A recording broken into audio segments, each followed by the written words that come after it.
Thank you guys for tuning into a special Friday edition of the Jock Talk podcast. Matt, again, here with you along with Brock. How we doing, Brock? Good. How you doing? Not too bad, not too bad. Staying, So like I said, what's that? staying dry up there. Yeah, we've had some pretty bad flooding in the area, but thankfully we're on top of a big hill. We're one of the elevated areas in the area, so thankfully nice and dry. If it rains enough tonight and tomorrow, I might get a day off of work on Monday because the bridge will be flooded over. So hoping for more rain. I might be one of the few in the area, but Yeah. it is what it is. So like I said, special Friday edition for you guys. Today is our baseball, not preview, but baseball review show. Playoffs start here in a couple of weeks. There's a couple of teams, couple of players who are well ahead of the field. We got some disappointments for you guys. We got some award races. A lot of them are, some of them, I should say, are hotly contested, but a few of them are kind of runaways at this time. So let's just go ahead and jump right into it. What do you wanna start with here, Brock? Of course, we gotta start with the Brewers. Of course, there's no team in North Carolina to claim North Carolina at least. Who do they root for down there? No, It's really split. Like I know there's a lot of Braves fans. Oh, bad year for. A lot of Braves fans. Then it really, after that it varies. It can go to Washington, Marlins, a lot of, or not a lot. There's some Indians fans there, Rangers fans. It's a wide range here, but I would say Braves dominate it mostly around the area. That's kind of surprising. Whenever I think of like places that don't have teams, like yes, it's like teams that are in the area. Like let's just say like North Dakota. It's like either you're a Packers fan or you're a Vikings fan. But I was figuring that there would probably be a lot of Yankees or Red Sox fans. Like I pictured North Carolina being a city of or a state of like bandwagoners. Like oh, who's good this year? No, it's really because what came on TV when they were all growing up, and they got the Atlanta station. Atlanta's only about 6 hours away, I believe that is. So it's not a far distance for this area at least. So they got a lot of the Atlanta stations, and they got to see before even the Panthers, they had the Falcons or the Redskins, and so there's a lot of Redskins and Falcons fans down here also.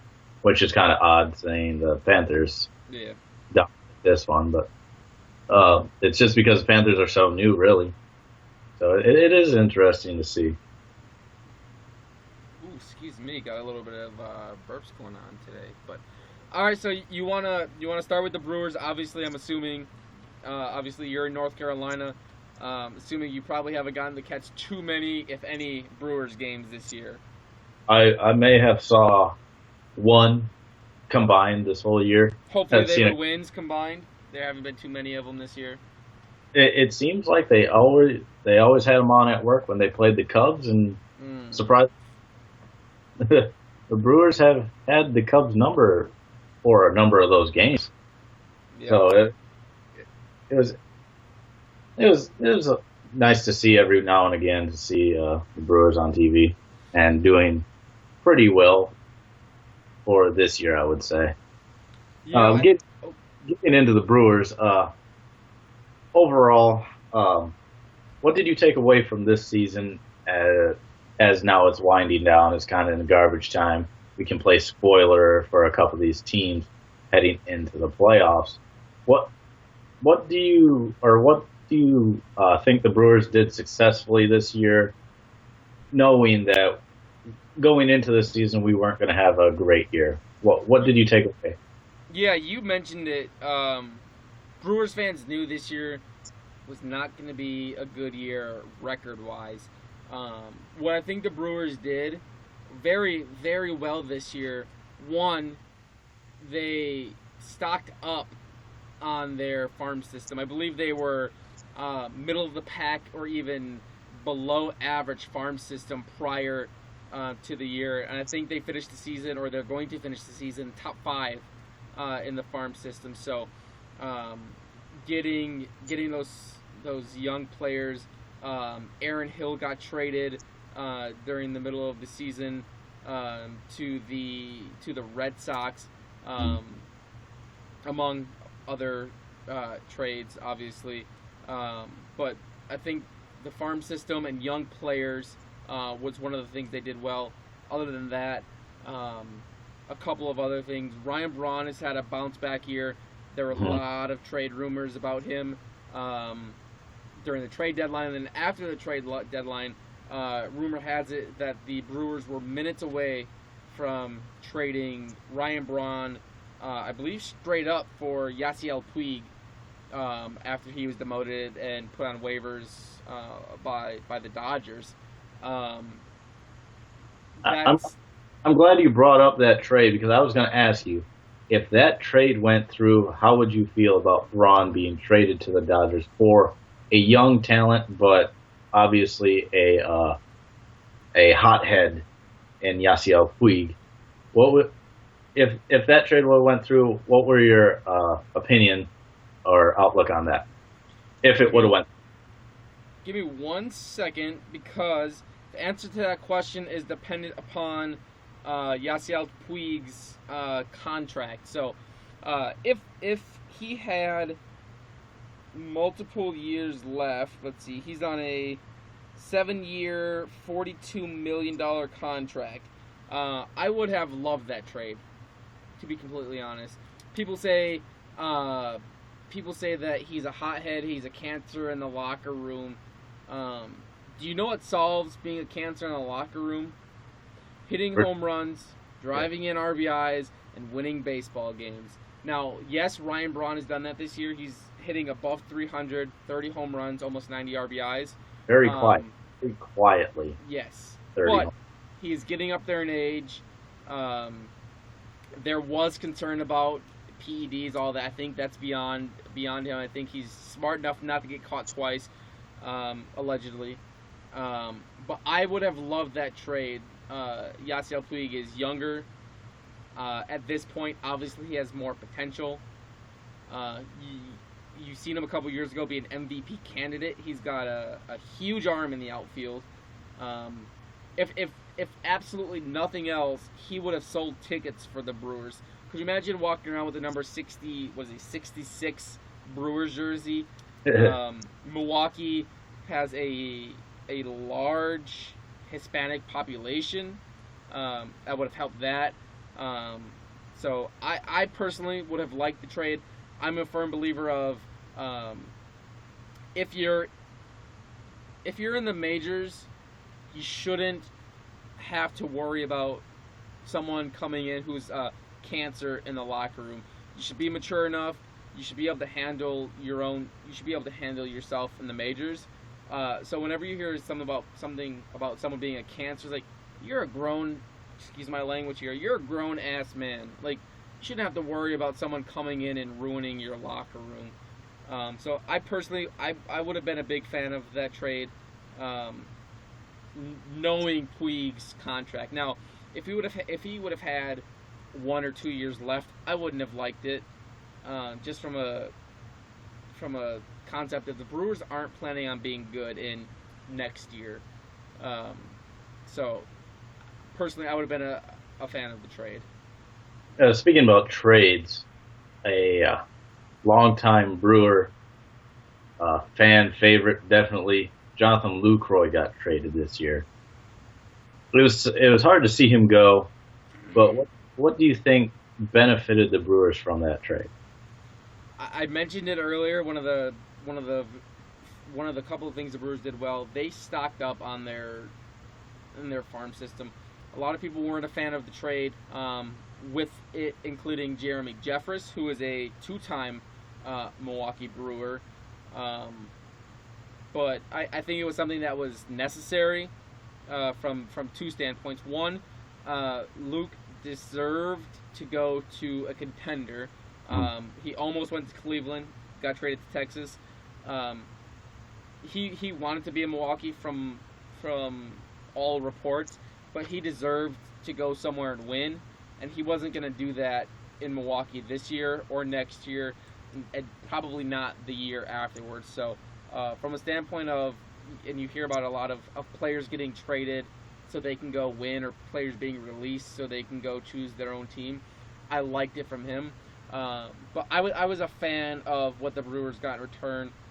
They got a couple of really young players, and they got a couple of players who were really high in the from the Rangers farm system. So obviously gonna miss Lucroy. He was a leader in the locker room. Now, when I mentioned cancers are probably a little bit overhyped, I think leaders are something that isn't overhyped, especially when if you're on a winning team, or if you're on a not so good team, but you guys are going through a slump, or especially from the catcher position, because catchers not only are they, Lucroy was a really good hitter, but he was a really great defensive catcher. He helped the pitching staff. He was great at framing pitches. He was great at calling pitches. So from that standpoint, I'm gonna miss him. But I think his replacement in Martin Maldonado, although not as good of a offensive catcher, I think he's pretty good at calling pitches. And I think he's really good with helping develop younger pitchers as well. I am a big fan of Martin Maldonado. I love his arm. He can gun down anybody. He's a poor man's Yadier Molina. He doesn't have the offensive skill set. Maybe not as accurate of an arm, but he's got as strong of an arm behind the plate as anybody in baseball. Yeah. Oh yeah. It's gonna be interesting to see the next couple of years from the Brewers. Looking at this season now, seeing all the changes the Brewers had to go through, who would you say is the Brewers MVP for that team? For me, it's easy, and this actually leads into the other, or part two of what the Brewers did well this year. They did a very good job of developing players who maybe weren't expected to do anything. Jonathan Villar, he was a shortstop. He moved to third base for Orlando Arcia, who was, I think, like the third overall prospect in all of baseball. But he's going to end up leading the league. Right now he's tied with Billy Hamilton in stolen bases. So he has a possible. That's impressive, yeah. Billy. Yes. So I think Jonathan Villar, he's played really good defense. Again, at shortstop, at third base. I think he's even made a couple of starts at second base and first base. Let me see here. Let's pick out his stats. Jonathan Villar for a lot of the season was sitting above 300, but right now he's batting .283 with 58 stolen bases, 16 home runs, and 56 RBIs. So, good power from the shortstop. But I think without a doubt he's been the Brewers MVP. From an offensive standpoint, if you're looking at pitching, I would say look at one of two people, either Tyler Thornburg, who has been a staple in the Brewers bullpen, he's been the seventh or eighth inning role this year. Otherwise, Junior Guerra, he's been injured a lot, not a lot this year, but he's been injured this year. But he's 9-3 with a .281 ERA. He's an older player, which is kind of a bummer. I think he's like 31. But a player who wasn't expected to contribute much this year, but someone who by far exceeded expectations. So I would say Jonathan Villar from a position player standpoint, and between Junior Guerra and Tyler Thornburg from a pitching standpoint. Yeah, you've named a couple of these players. earlier, Orlando Arcia. I like him a lot. I think he just didn't have enough time in the majors this year to really show and develop what he can do. So this off season for him, I think, will be a big off season in the developmental leagues and spring training, especially because he is the young talent. I feel the Brewers have had very good success on bringing in shortstops lately. But they never seem to stay. So if they can keep him, like we know, we lost J.J. Hardy. He's a solid shortstop. Alcides Escobar, solid shortstop. Uh, Gene Segura's now he's a second baseman now, but played a decent amount at shortstop for the Brewers. They all moved on, so it'd be nice to get a nice consistent shortstop play, which I think Arcia will do over time. And you also one player that you didn't mention, but I like Hernan Perez. I think Hmm. I think he is going to develop into one of the Brewers stars, young Brewers stars. He had 31 stolen bases, and he was only in the majors for what? Not just after All Star break, I believe it was. Um, he had a solid season, second half of the season. Like I said, 31 stolen bases. So he plays a utility positions. I've seen him start in the outfield. I think anywhere in the outfield, he's really comfortable, and he has a really good speed. Clearly, um, it's going to be a big off season to train these young players. Um, and another player that I think found his stride this year, especially Scooter Gennett or Jeanette. He hit. He's a second baseman, but he hit for a decent power, more than over the last couple of years. Um, I think he is a solid second baseman, and I think will fill in offensively over the next couple of years. Hopefully, he can develop into more of a consistent hitter because we know that Yeah. he struggled from time to time and went on some slumps. But when he was on, he could hit the ball for 6 straight.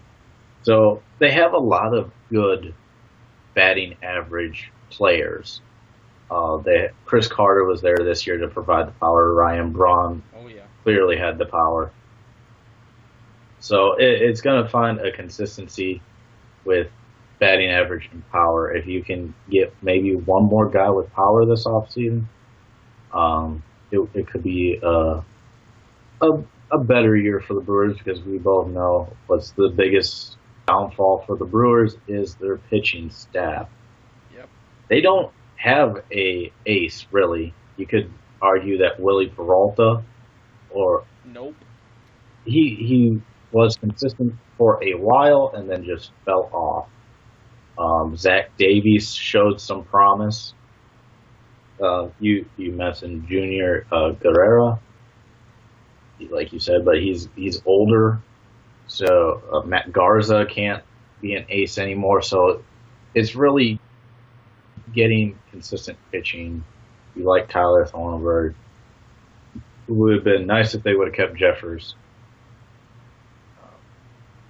The ace position is the biggest spot I think the Brewers need to try to fill. We've seen them last couple of years go into the off season and try and go get a couple big names, and they've came close. Surprisingly enough, they have came close to sign a couple big names, just outbid by bigger markets, which is sad to see, but it's a business, and that's what happens.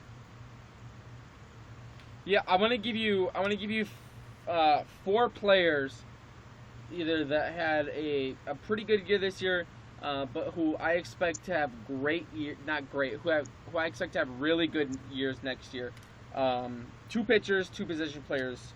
I know we tweeted out about this player a week or two ago.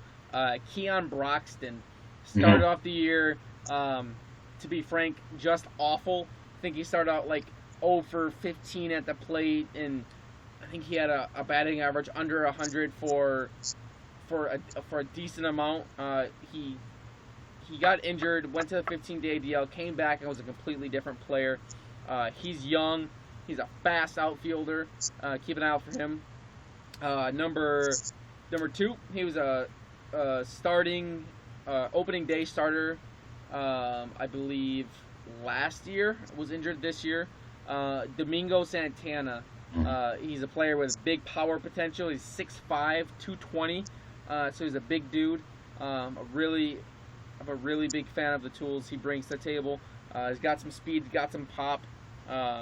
Just needs to improve over the offseason. And then the two pitchers, outside of Jimmy Nelson, who I think could be opening day starters for the Brewers next year, outside of some big offseason acquisition. Zach Davies, you mentioned, and then the other player for the Brewers is Chase Anderson.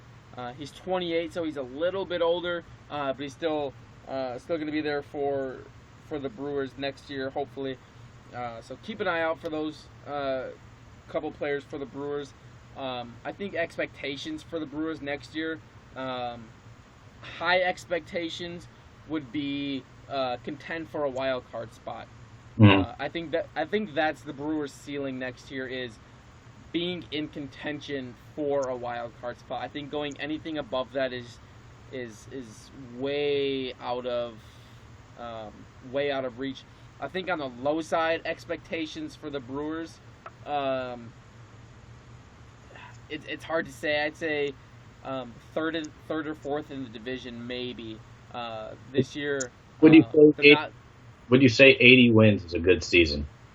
85. I think 85 wins would be a great season for the Brewers. Yeah. I think a good season for the Brewers is maybe 5 games under 500. So 75 and, do my math here, 75 and 87.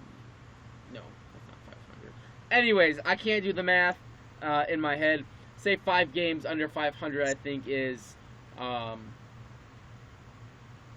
a realistic expectation for the Brewers. Again, it depends on pitching. We mentioned that. I think their offense is going to be there, but we're going to have to wait to see what they do this offseason. If you really look at it now this year, they could easily get to that 500 or 5 games under 500 this year with, they got 10 games left?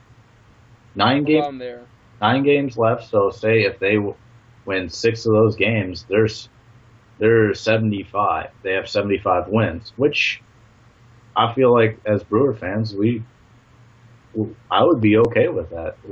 Going into the year, if you told someone that the Brewers would have 75 wins, they would accuse you of doing some pretty hardcore drugs. Especially we didn't have the pitching. We knew going in it would be Jimmy Nelson, Willie Peralta, Matt Garza when he got back, and you can't even say any of those starters are going to be 15 plus wins. So so far, I mean, if they can salvage this year, get a few more wins. I mean, even 70 wins for this Brewers team in a tough. That's the one thing we have not mentioned. A tough National League Central with the Cubs, Cardinals, Pirates, and Reds spoiled teams here and there, but Cubs, Cardinals, Pirates, and I think going into this year, and even throughout the year, it wasn't about the record for the Brewers. I think at this point, Craig Counsell, Mark Antanasio, Doug Melvin, Brewers fans in general, I would say they don't care about the record. I mean, of course they want to win games, but I think as long as you develop and as long as you have a clear sense of where this team is going, you would be okay with that. Seeing Orlando Arcia, seeing the young players that they brought up, seeing what they did at the trade deadline, I think all in all, this season will be considered a success in terms of building and growing towards the future. The one thing that really the Brewers need to work on is winning on the road. They have above 500 winning percentage at home. So coming to Miller Park, you're over 500, but you're on when you are away from the Miller Park, you're uh, 17 games under 500. So maybe being 500 on the road and stealing a couple more games at home, you could easily be, like you said, in contention for the wild card. Um, it's always difficult to win on the road, but um, especially for the Brewers this year was a struggle. I would say they struggled mightily on the road at times. So if they shore that up enough, I think they, like you said, next year they could easily contend for a wild card. Hopefully. Yeah. So you're mentioning contention. Let's move on to division leaders quick. Um, a lot of the divisions with about 10 games left are all but sealed. Mhm. Boston looks like they're going to win the American League East. Cleveland looks like they're going to win the American League Central. Texas looks like they're going to win the AL West with possibly the best record in the American League. Washington, the National League East. Chicago has already clinched the NL Central with by far the best record in baseball. And then the Dodgers are leading the NL West right now.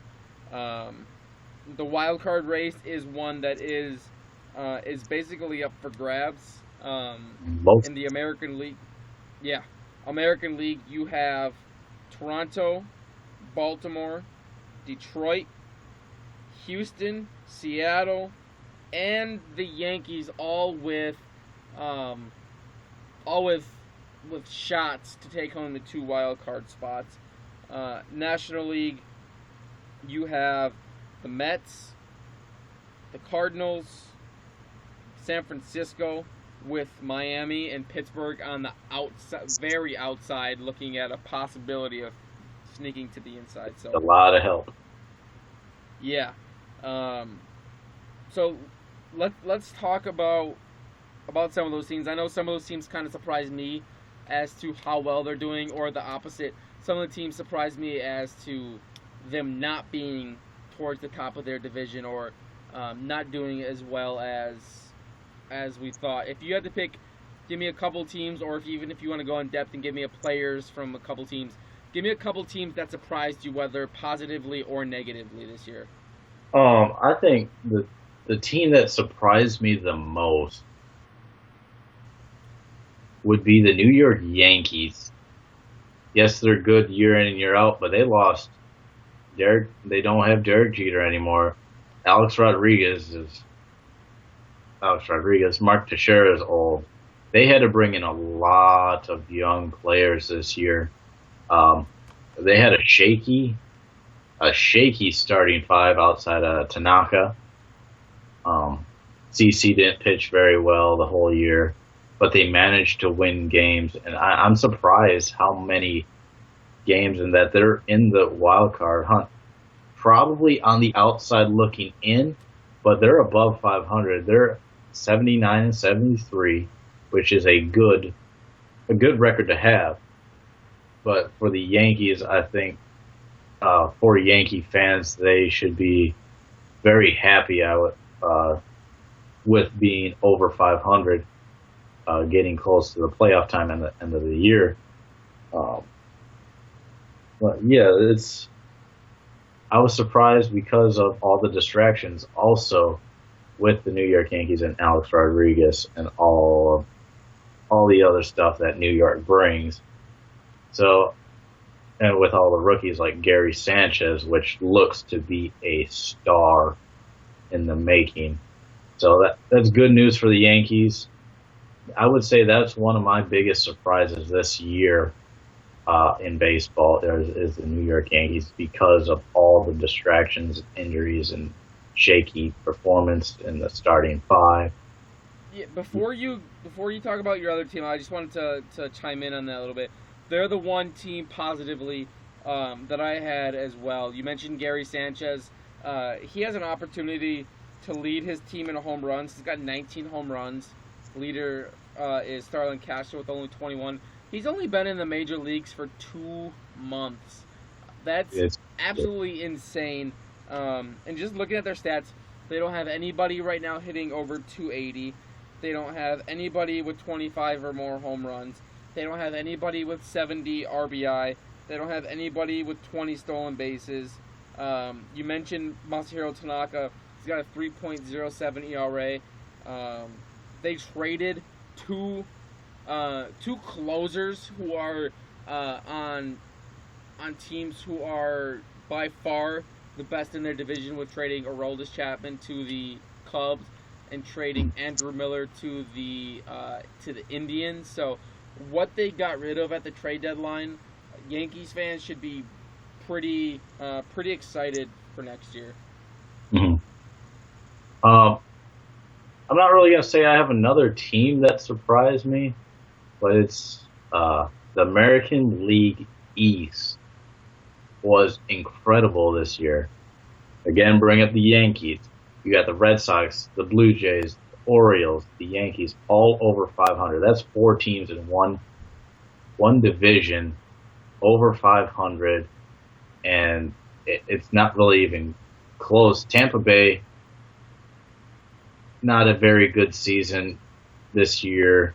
They struggled mightily, but I would say the American League East was one of the toughest divisions in baseball. You got Boston leading it, and Toronto not far behind at 5.5, Baltimore 7, and the Yankees 9.5. So that over the course of the year, the American League East was tight throughout, and it was a fun league to watch, especially with the type of players all 4 of those teams have.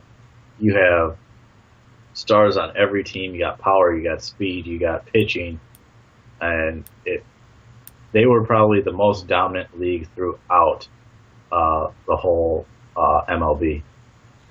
Yeah, definitely agree. Just looking at it here,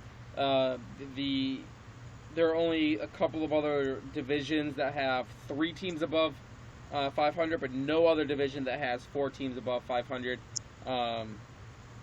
For me, a couple of teams, I'm going to go Debbie Downer here. I'm going to go with my surprises are disappointments. The Arizona Diamondbacks spent a lot of money this offseason, brought in Zach Greinke. They have a top 10, top 15 player in Paul Goldschmidt. They brought in Gene Segura. 24 games under 500, nowhere near contention in the NL West. Some new uniforms that might be some of the worst in all of sports, in my humble opinion. So Arizona Diamondbacks, a huge disappointment this year. The San Francisco Giants, they are 81-72 in the hunt for the NL wild card, but the way that they were playing earlier this year, people were kind of debating not whether they would make the playoffs, but whether they would end up being a better team than the Cubs this year. The Cubs just kept on going on the up and up. The Giants just kept on going down. Again, they are in contention to make the playoffs this year, but definitely not where they would like to be in the even year. So if they do make the playoffs, watch out, because it's even year. The Giants have won the last, I believe, 3 World Series on even years now. And 2 other teams here that just disappointed. One, Kansas City Royals. Yeah. They didn't lose too much from their World Series team last year, but just a big disappointment.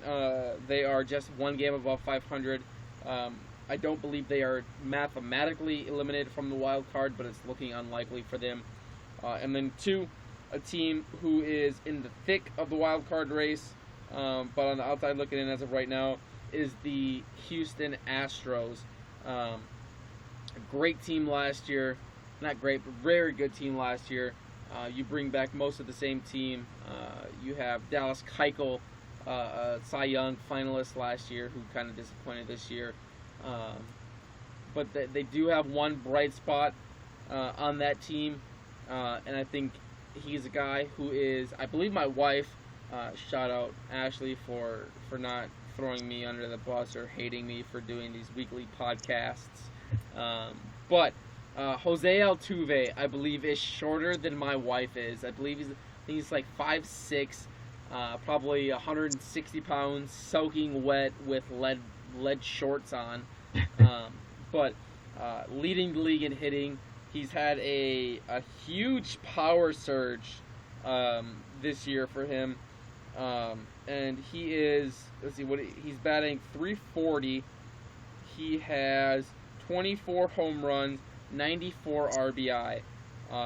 Also Carlos Correa, shout out Puerto Rico, first ever Puerto Rican drafted number 1, I believe. Gotta throw that in there. So with those two specifically, a huge disappointment that they aren't near the top of their division, or at the very least leading the wild card race. Yeah, I agree with you. Like that, I would say Kansas City is one of the bigger disappointments. They could not win on the road. They were fantastic at home. They could not win on the road. It's crazy to see, because you would think a seasoned team like them, they just won the World Series, they could go into hostile environments and just destroy everybody. But yeah, they were ugly again. One of my disappointments. Every year it seems like now you're like, oh, this is going to be the year they do good. They have the team, they have the pitching, and yet they are bottom feeders, like bad. The Los Angeles Angels. They have one of the best players in the league, arguably, in Mike Trout. Pujols still can hit. They have a decent team. They have a lot of big bats over there in LA, and they just can't win. They can't. I don't see a lot of their games. I don't watch a lot of their games. I can't tell you what's wrong with them, but they, year in and year out, it just seems like they can never produce anything anymore.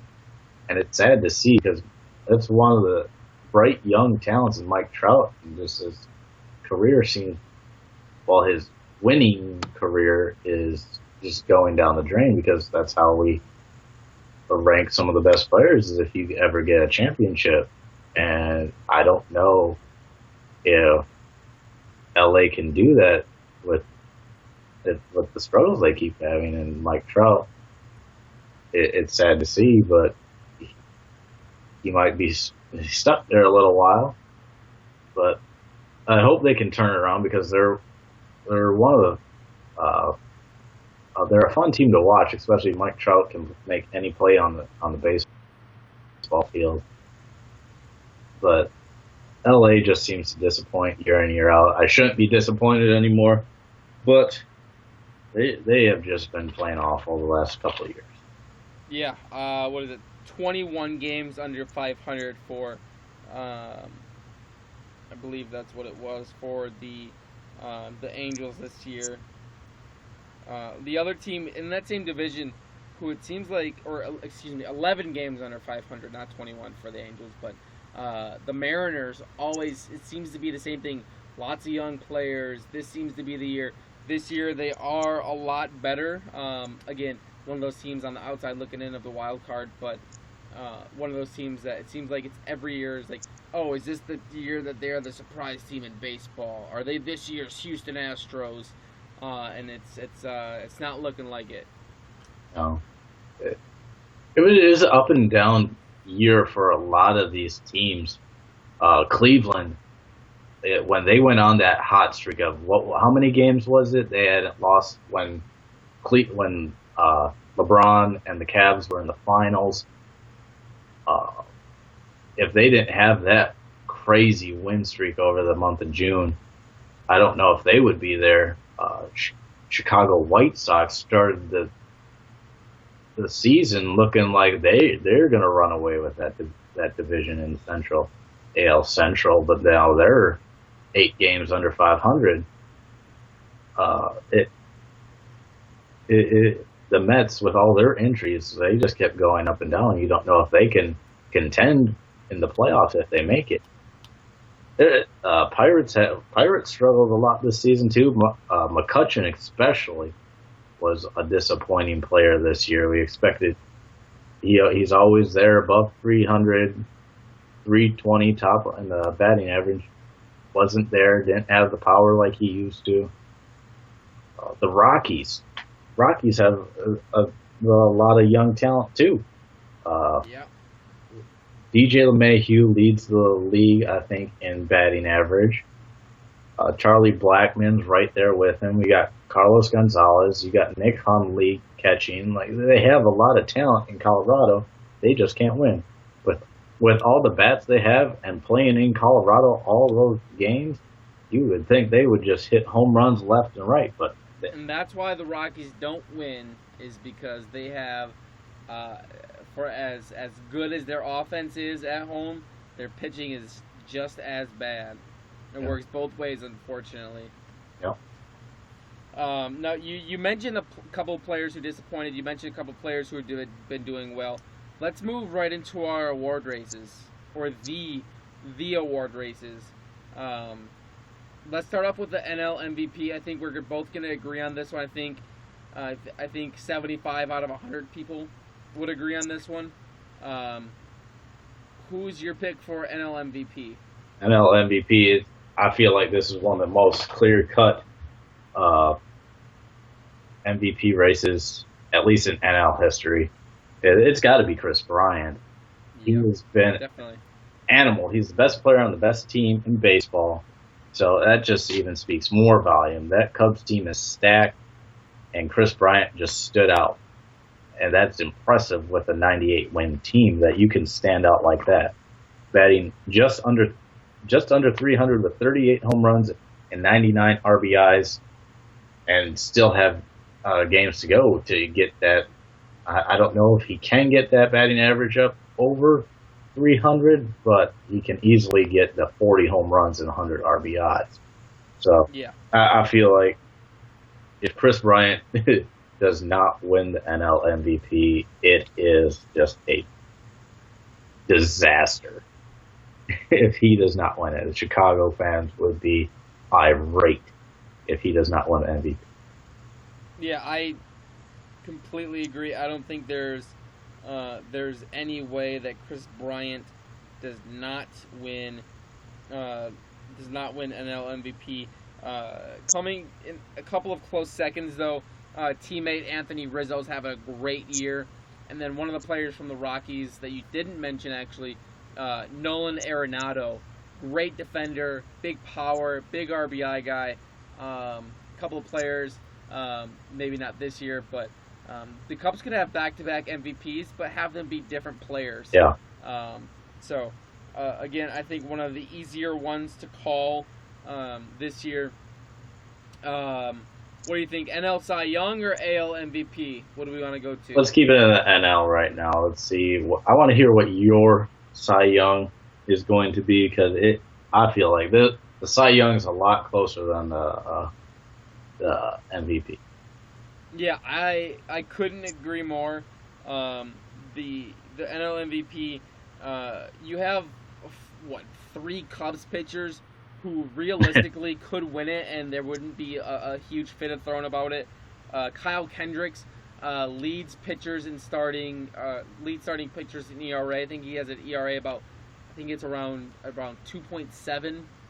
Yep, 2.08. Oh wow, 2.08, a lot lower than what I remembered it. But you got Kyle Kendricks, you have John Lester, and you have Jake Arrieta.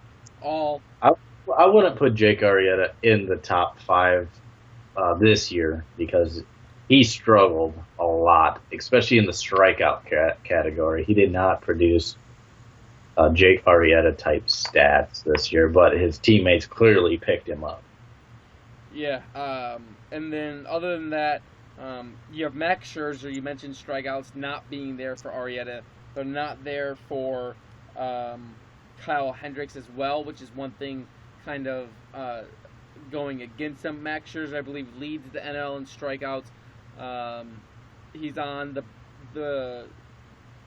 best team in the division. Not in the in the league, but best team in the NL East.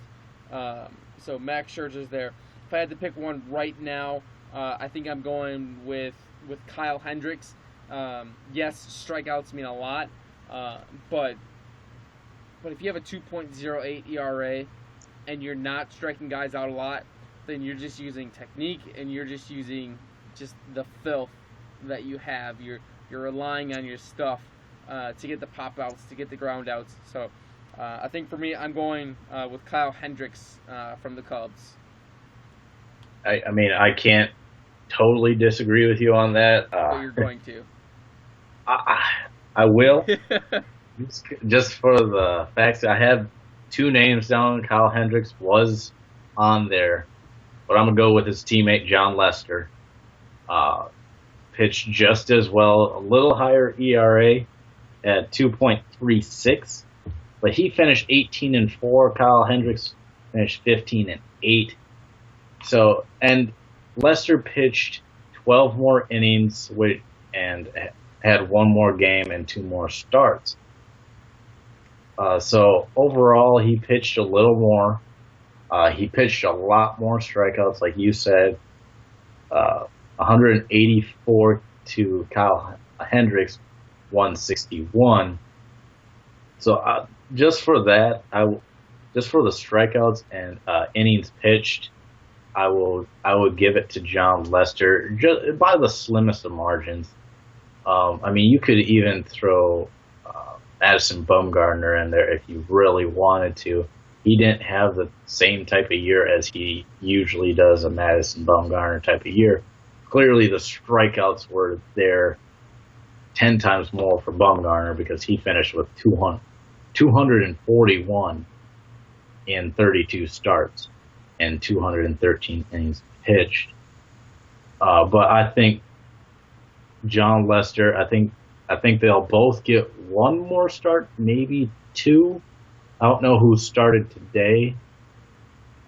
So I mean, I get it could come down to the last two games to who really pitches better between. And with that, we gotta watch out for that too, because I know Joe Madden was saying the other day they might rest some of their players, so they might have two starts, or they very easily could have no starts left. So their numbers now could very easily be their final numbers. Yeah. So I mean, even with that, I mean, I would still take Lester by like the slimmest of margin. Yeah. Let's go ahead and let's stick on pitchers, but let's move over to the American League again. I think it's just as hotly contested. For me, it's down to a couple of guys. One is Zach Britton. He's the closer for the Baltimore Orioles. I believe he is. Don't quote me on this, but he's 42 of 42 or 45 of 45, but he's perfect on saves. I think he has a .6 ERA, and just has been lights out for the Orioles. He would be the first reliever to win it since 1992. If he wins it, the other guys for me, Corey Kluber from the Indians has been very good as always. But the guy who I'm picking to win it leads the league in wins. He's top 10 almost, just outside of top 10 in ERA. A guy who kind of has had a disappointing career. He was a really hyped prospect. But Rick Porcello from the Boston Red Sox, 21-8, 3.08 ERA, is my pick to take home the AL Cy Young. I have nothing to disagree with you because I have him winning also.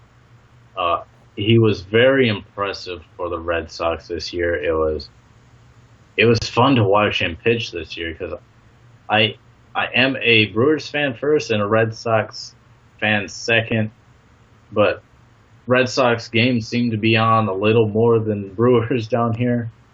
Yeah. Because they're a little bigger market. And just a little bit. Porcello was on a lot of the games that I've seen. and he was just lights out for almost every start. Or he was always there to. He always gave the Red Sox a chance to win, so that was a good game. Always a good game to watch when he pitched. Yeah. Let's go ahead and let's give you the first crack on this one. AL MVP. I think I know who you're going to pick. I know we were talking about before the show that some of the award races are a little bit not as contested. But who do you have taking home the American League Most Valuable Player Award? I feel like this year it's going to be dominated by two teams. So I'm keeping it with the Red Sox, and I think Mookie Betts is going to win the AL MVP. He batted .308 with 31 home runs, 108 RBIs. He is just a freak of an athlete. Actually, live update, he is batting .321. He just went 3 for 3 in this game going on right now. So Mookie, he bats for average, he bats for power. I think he did it twice this year that he had 3 straight at bats in a game with a home run. Twice in a year, I believe it was. And that's just ridiculous coming from a guy his size. He's not the biggest guy, but he hits for power, average. He makes plays in the field. He's everywhere. He steals bases, hits RBIs. He started off the year as leadoff, ended the year as cleanup hitter.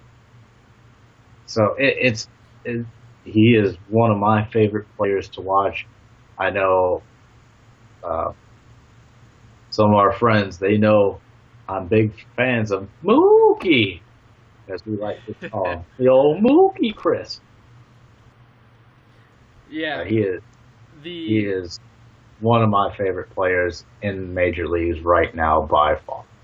The main reason why I disagree is I cannot find it in myself to pick a player to win MVP who might not even finish on his team the highest in the MVP voting races. So David Ortiz, for as great of a season as Mookie Betts is having, David Ortiz in his swan song is having just as good, if not a better season than Mookie Betts. I'm going to compare them side by side here. Looking at batting average, you already mentioned it, a live update. Mookie was batting .321, which is good for second in the AL.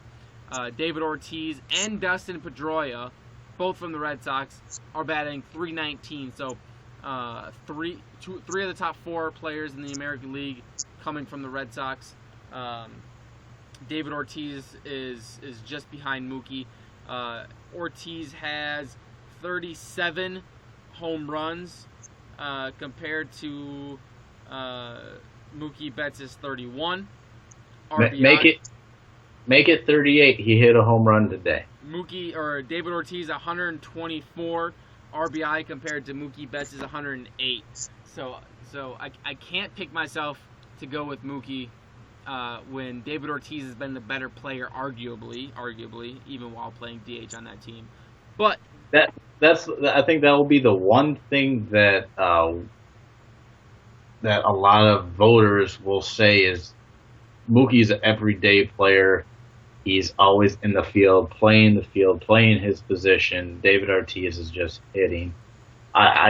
It's hard to disagree with you, but I think that's what voters will look at the most for that reason only, because of the position he plays. And one thing that we both know in recent years is that WAR, the wins above replacement. Yes. Mookie has a 9 wins above replacement. The only person better than him is Mike Trout, who has 10. It was 10. And if So, the Angels weren't so bad, Mike Trout would be my pick to win MVP. But you mentioned the Angels are pretty below average this year. yeah, I mean, yeah, Mike Trout, his home run. I like to see the kid do well. I mean, he had a very good season. Maybe not so much on the RBI side, but he had a very good season, batting average, home runs. He can't be upset with his individual achievements this year, but his team overall just stunk. Yeah. However, David Ortiz is not my pick for AL MVP.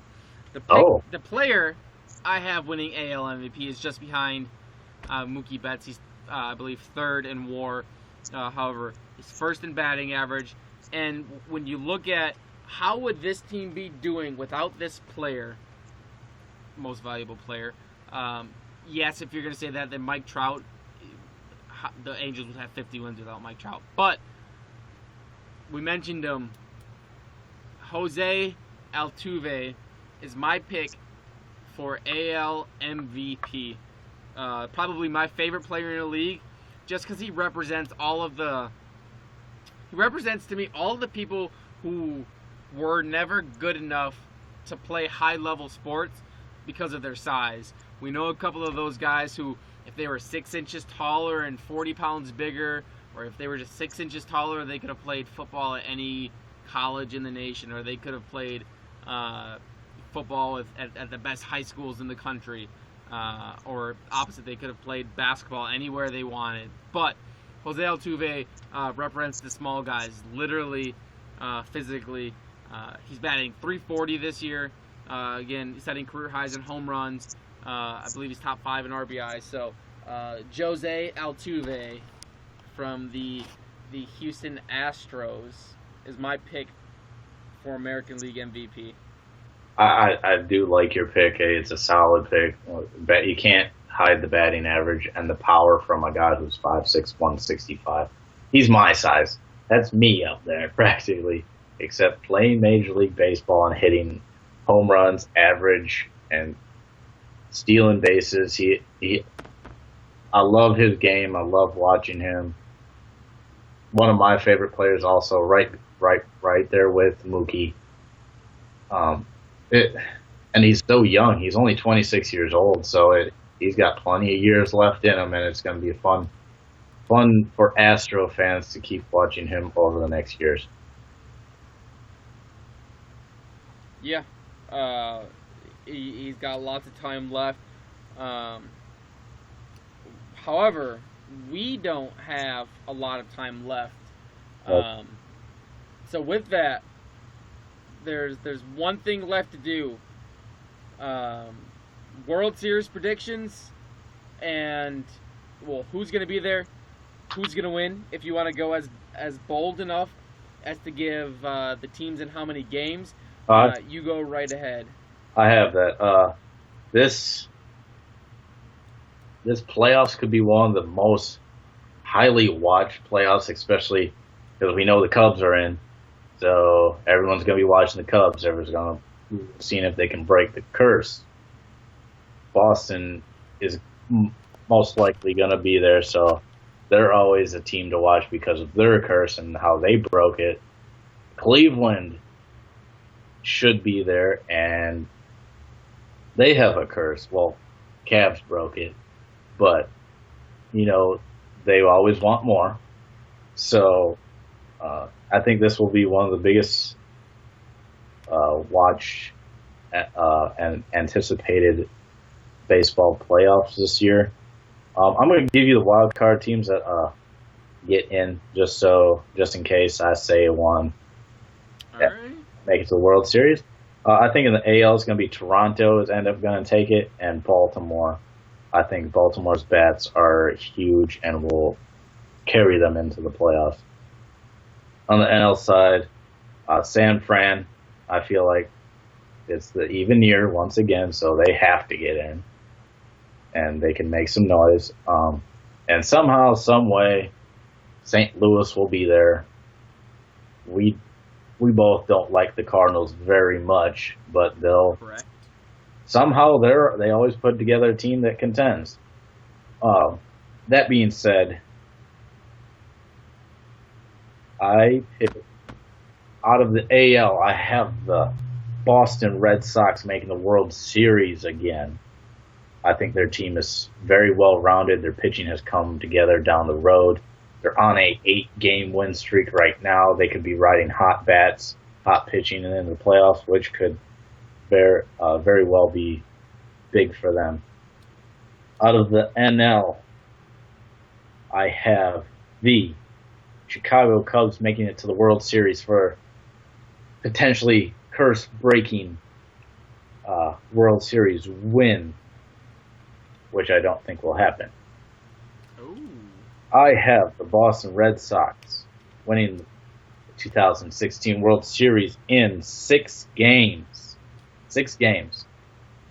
And my World Series MVP on his way out, Big Papi, David Ortiz, wins the MVP. His veteran presence will show up in these playoffs, and he will just destroy the ball. Not just David Ortiz, but like I said, Mookie hits for average. You name Pedroia hitting over 300. Hanley Ramirez is finally coming out and hitting the ball late in this season. I feel like if Boston's bats stay hot, they could not dethrone, but give a big bump in the road to the Chicago Cubs if they can make it past a number of teams that have given them trouble this year. And the Dodgers, St. Louis always gives them trouble. San Fran and Washington has the pitching to give them trouble. So that is my pick, is the Boston Red Sox to defeat the Chicago Cubs in 6 games. I mean, first of all, I'll agree with you. The even-year Giants, I believe, are going to win make the wild card. I think the Cardinals don't make it this year. I think the Mets somehow, some way, find a way with Daniel Murphy, Yoenis Cespedes, to win the second wild card. But I know you're on your phone right now. You're using your rear-facing camera. But I'm gonna show everybody at home this. It's not very fun. But I'm holding up. Where is it? I'm holding up my paper right now. It might look backwards, but what that says, originally it says Cubs over. Cross that out. I just couldn't pick the Cubs. Dylan Hewsom's gonna hate us if he's gonna give this a listen. But Sox over Cubs in 6. Wow. It's no fun when we have the same predictions. It really is. And I think it's a storybook send-off. I agree 135%. David Ortiz goes out on top in the most imaginable way possible. Red Sox in 6. My original prediction, when I was going with what first came to mind, I was going to say Cubs over Indians in 5. Just because the Indians... Win. Ah! Sorry, awful Harry Carey impersonation from me there. So I gotta work on that a little bit. But yeah, Sox over Cubs in 6. If that is the World Series final. Yeah. Lots and lots of cold weather. Possibly snow in Boston at that time, possibly snow in Chicago at that time. So it'll be interesting to see how that goes. But yeah, for those of you who thought we were just football guys, you got to think again. Stay tuned. Sometime hopefully next week we're going to be having the basketball show for you guys with training camp coming up here very, very shortly. A couple of already popping up with Chris Middleton being out. Yeah.